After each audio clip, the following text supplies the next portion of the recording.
Let's look a little more at this instantaneous velocity on our trip. In that section in the middle of the notes there, on our next page, we did some average velocities and average rates of change in order to approximate how fast we were going at the 3-hour mark. And if you recall, the first time around, we looked an hour away. We looked at the data from the 3-hour mark and the data from the 4-hour mark, how far we had traveled, and we did an average velocity, an average rate of change, and it looked like this. It was the amount of miles that we traveled at the 4-hour mark, which was 220, minus the amount that we had traveled at the 3-hour mark, which is 180, over that 4 minus 3, and we got 40 miles per hour. So I'm going to modify this slope formula that you see right in front of you ever so slightly. First of all, I know we would all agree that in the denominator 4 minus 3 is equal to 1. Okay. But what I'm also going to do is I'm going to rewrite the 4 up in the numerator right here.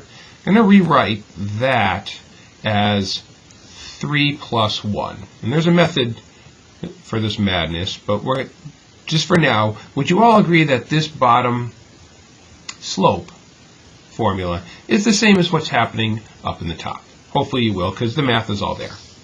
All right, let's go to the second time that we approximated.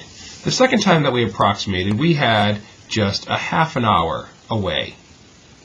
All right, 30 minutes away, which is why, but a half an hour, which is why we have the 0.5 there.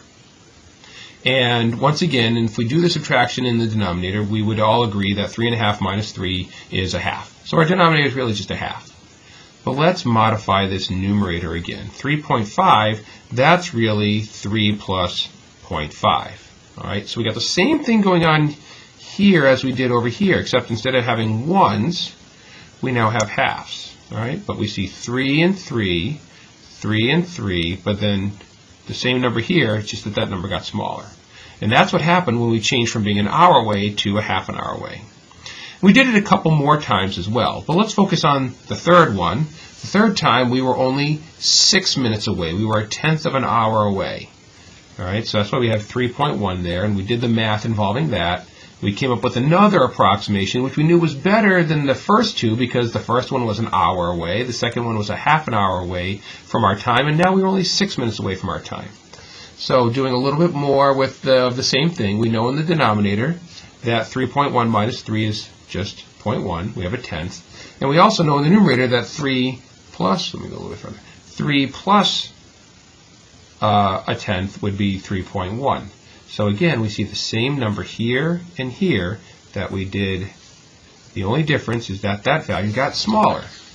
What does this all mean? Well, again, we were 60 minutes away for our first approximation. That's a long time in between the data that we know and the value that we're interested in, the value of the velocity. How fast was our car going at the 3-hour mark?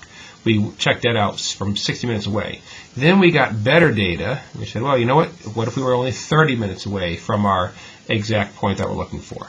And then we were only 6 minutes away. So we were getting ourselves closer and closer. And we figured out that the best answer would be if we were just 6 seconds or 6/10 of a second away, because that would allow us to know what was going on. If we had how far we had traveled at 2 hours, 59 minutes, and 59 seconds, and we had how far we had traveled at 3 hours, and we had how far we had traveled at 3 hours and 1 second, well, we can use that data just like we did here, here, and here, okay, but we would get a pretty exact answer of how fast we were traveling at the 3-hour mark.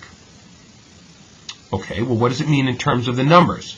Well, as we see here, we have the exact same template in the bottom line of all three of our average velocities. And if we only looked, say, a hundredth of an hour away, well, now we would have down to 0.01, or perhaps a thousandth of an hour away, 0.001.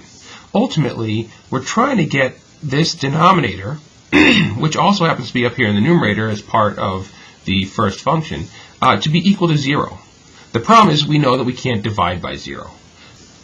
So we have this idea that we want to divide by a number that's very close to 0, but we can't actually divide by 0. we need to go with some math that we've already learned this year, which is we need to look at the limit as we approach 0. Okay. Well, what approaches 0? Well, basically we want this value in the denominator to get closer and closer to 0. So let's just give that that value a variable. We're going to use the letter h because that's a common variable that's used if you look in textbooks here. So we're interested in the limit as h approaches 0 of this slope right here. Okay. Well, h is located, as we said, here and here and here. H is one of those numbers. It's getting closer and closer to 0. But this number is also located up in the first part of the numerator.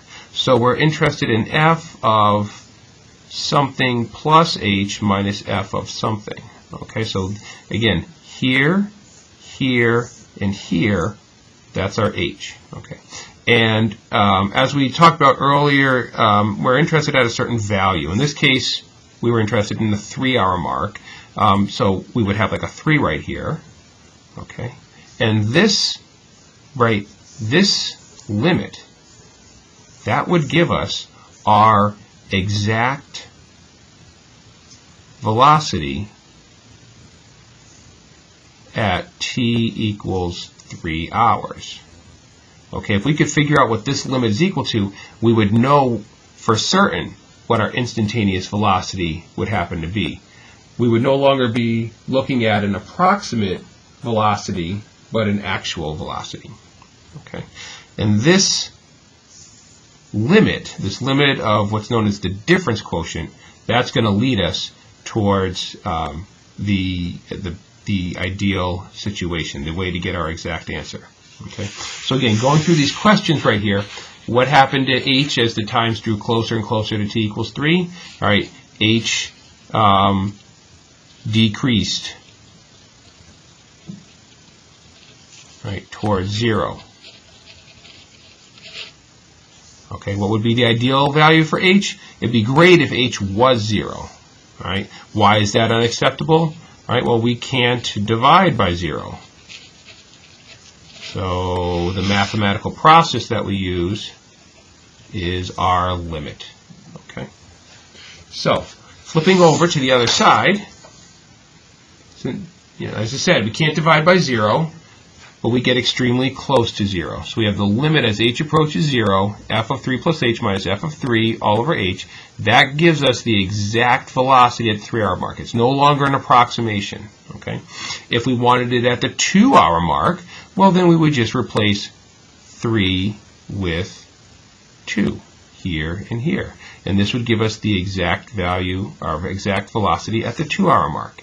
And in general, whether it's the 2-hour mark or the 3-hour mark, this will give us the instantaneous rate of change at any value x equals a. All right, so if we want it at the 12-hour mark, we'll just put a 12 here and there. Okay, and we're good to go. Okay, so that's the idea. This is our formula for the instantaneous rate of change. So we're going to use this whenever we're looking to find the instantaneous rate of change and we are given an equation. Okay, we're going to use something slightly different for if we have a graph or a table, which I'll talk about in the next video. But if we're given an equation, this is the one we're going to use. That's our instantaneous rate of change, and this is leading us towards the big part of the course, which is the derivative.